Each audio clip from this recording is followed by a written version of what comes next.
ओम तव कथामृतम तप्त जीवनम कविभिरीडितं कल्मषापहं श्रवणमंगलम श्रीमदाततं भुवि गृह्णन्ति ये भूरिदा जनाः।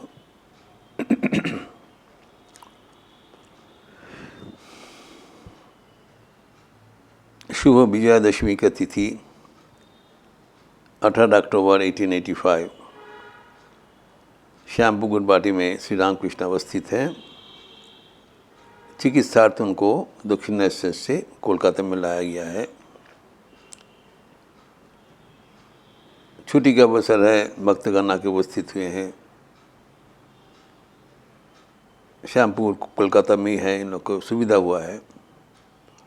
इस अवसर पर डॉक्टर महेंद्र लाल सरकार के साथ अनन्य भक्तों के बीच अत्यंत महत्वपूर्ण बातचीत हुआ। इसका विस्तृत विवरण मास्टर महाशय ने वचनामृत में उल्लेखित किया। सुबह से ही वर्णन है, शाम हो गया, शाम का ही वर्णना चल रहा है। एवं डॉक्टर सरकार के जावतीय प्रश्न का समाधान ठाकुर एक एक करके विभिन्न दृष्टांत देते हुए प्रस्तुत कर रहे हैं। फिर आखिर में कहते हैं श्री रामकृष्ण, मेरा जो कहना है मैं कह दिया, लेकिन आखिर समाधान तुम स्वयं ईश्वर से ही पूछ लेना। कैसे होगा वो भी बताते हैं। जब अकेले रहोगे, हृदय मंदिर में विराजमान ईश्वर के पूछोगे, आप मुझे समझा दीजिए आप कैसे हैं। यह है आखिर समाधान का सूत्र, स्रोत, source of ultimate solution of our life. Thakur कहा करते थे, शिष्य मौनी गुरु है। आखिर में मन ही गुरु बन जाता है।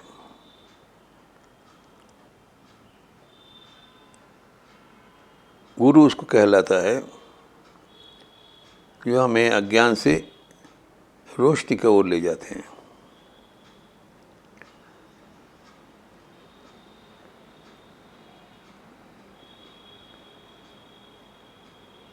गुकार अंधकार स्यात्, रुकारो तद निरोधक, अंधकारो निरुद्धित्वात् तस्मै श्री गुरुवे नमः। गु अंधकार का द्योतक है, अज्ञान का अंधकार। रू रोशनी है जो अंधकार को नाश करते हैं ज्ञानालोक से।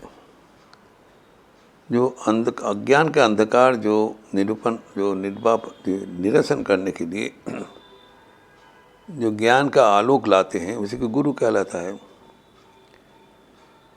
गुरु एक परमात्मा है, गुरु अनेक नहीं है। ठाकुर कहा करते थे, सच्चिदानंद ही गुरु। सच्चिदानंद ही एकमात्र गुरु है। वही गुरु विभिन्न मनुष्य का रूप धारण करके मनुष्य को मुक्ति की ओर ले जाते हैं। इसलिए कहा जाता है वो गुरु जो आते हैं मनुष्य रूप धारण करके, वो कुछ उपदेश, कुछ मंत्र कान में सुना के जाते हैं। लेकिन जो जगत गुरु है वो प्राण में भीतर से ही हमें निर्देश देते रहते हैं। मानुष गुरु मंत्रदान काने, जगत गुरु मंत्रदान प्राणे। तो ठाकुर कहते हैं जो गुरु के सामने जो संत होता है, जैसे श्री ठाकुर यहाँ पर गुरु के रूप में उपस्थित है, बता दिया, लेकिन आखिर में बताया इसका आगे और भी कुछ संशय होगा तो सीधा उनसे मिला लेना, अर्थात वो कहाँ है, तुम्हारे भीतर विराजमान है। और बोला अकेले जब रहोगे, একলা একলা যখন থাকবে তাকে জিজ্ঞেস করে নিও। तो जब हमारा समस्या होता है, संशय होता है, संदेह होता है, कहाँ पर जाएंगे? ठाकुर ये समाधान दे रहे हैं, कहीं पर जाने का जरूरत नहीं है। जब जरूरत हुआ था, जब होगा, तब मनुष्य गुरु रूप से, मनुष्य के रूप से आके हमें दिशा निर्देश देंगे। फिर आगे जो बाकी दिशा निर्देश हमारे भीतर ही विराजमान होते हुए हमारा अनुसंधित्सा दूर करते हैं। इसलिए डॉक्टर सर कहीं पर कह रहे हैं कि संशय जाए कोई, संशय निरसन नहीं हो रहा है, बोलने के बावजूद नहीं हो रहा है। ठाकुर कहते हैं हाँ, हमारा भी एक सीमा है, इतना तक हमसे जान लो, बाकी वही तुमको बतला देंगे। ये भी बता रहे हैं जब ईश्वर का साक्षात्कार होगा तभी संदेह का निरसन होगा। जो जिसे कहा गया है कि ईश्वर का साक्षात्कार ही हमारे समस्त संदेह का निरसन का केंद्र है। जब तक ईश्वर दर्शन नहीं होता है तब तक संशय रहेगा। जो भजन में कहते हैं जब भगवान का आगमन हुआ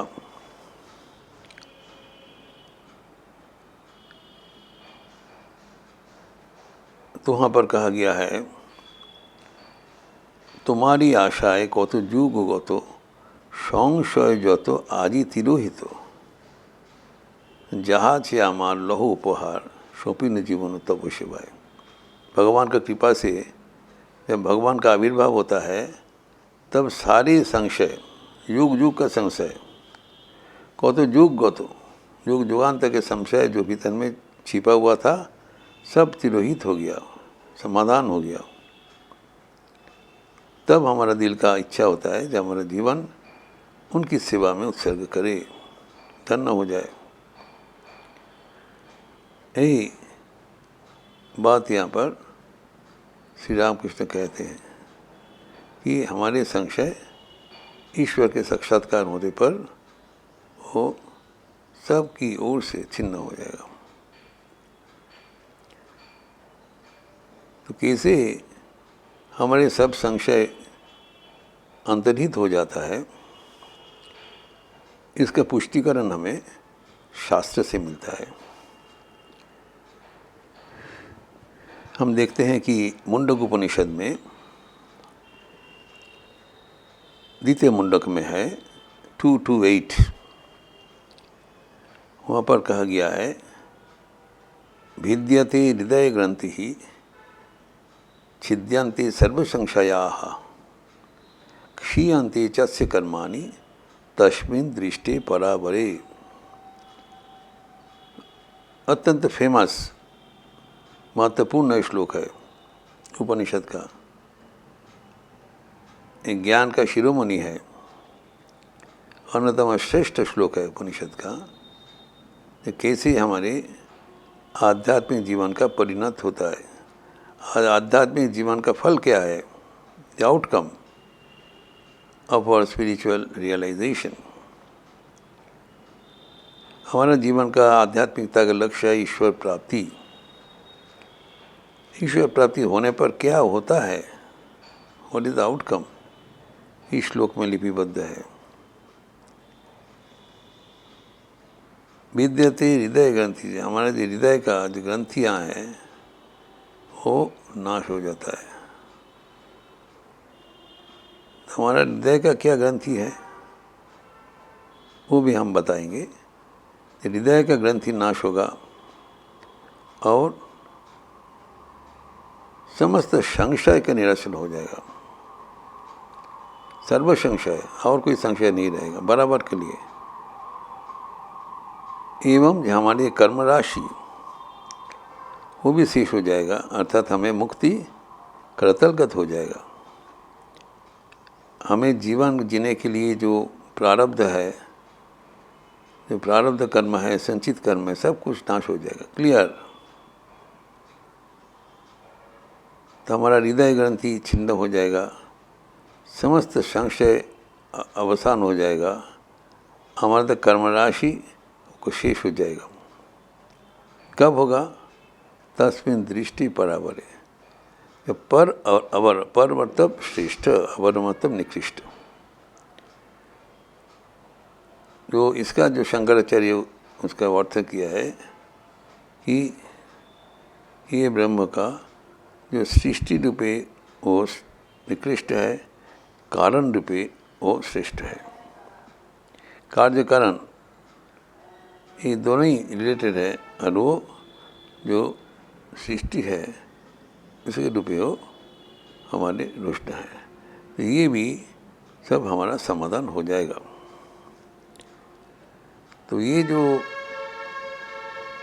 शास्त्र का वचन है ये गंभीर अनुध्यान योग्य है। ये हमारे जीवन का चरम प्राप्ति है। ठाकुर इसी का इंगित कर रहे हैं कि जितना हो सके हम बता दे रहा हूँ, लेकिन ये आखिर नहीं है। आखिर तुम्हें मिल जाएगा। तुम्हारे भीतर जो भगवान विराजमान है, जब उनको स्पर्श होगा, उनको साक्षात्कार होगा, तब अपने आप सब कुछ समाधान हो जाएगा। तो ये जो श्लोक बोला है उपनिषद में, हमें समझना पड़ेगा ये हृदय का हमारे ग्रंथि क्या है। हृदय का ग्रंथि का, हृदय का जो गांठ है, जो बंधन है, वो है बुद्धि में अवस्थित कामना वासना। इसके लिए ही हमारे जीवन अज्ञान प्राप्त है। जो हमारे वासना है, जो बुद्धि में ये का निवास है, नहीं तो हो सकता नहीं। तो बुद्धि में जो कामना छिपा हुआ है, जब वो बुद्धि परिष्कार हो जाएगा, वो कामना बुद्धि से रहने का और कोई अवसर नहीं होगा, तब क्या होगा?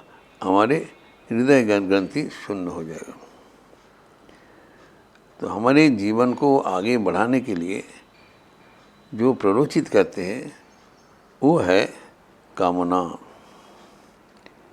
जब कामना का नाश हो जाएगा, तब हमारे जीवन में और कुछ बंधन नहीं रहेगा।